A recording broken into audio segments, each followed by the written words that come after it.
So today I'm going to change my hard drive in the Macbook Pro to an SSD. This is a 2012 laptop.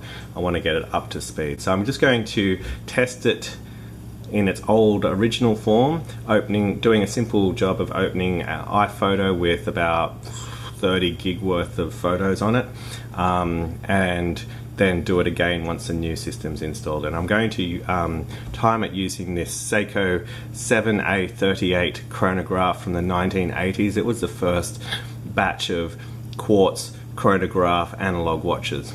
So we'll open iPhoto and press the chronograph. And I'm pretty happy to stop it there. So that is about 56 seconds. So I'm just going to test this MacBook Pro now. I've updated the hard drive, so I'm just going to open iPhoto simply by tapping on it and pressing start on my chronograph. Ready and go. So, and we're done.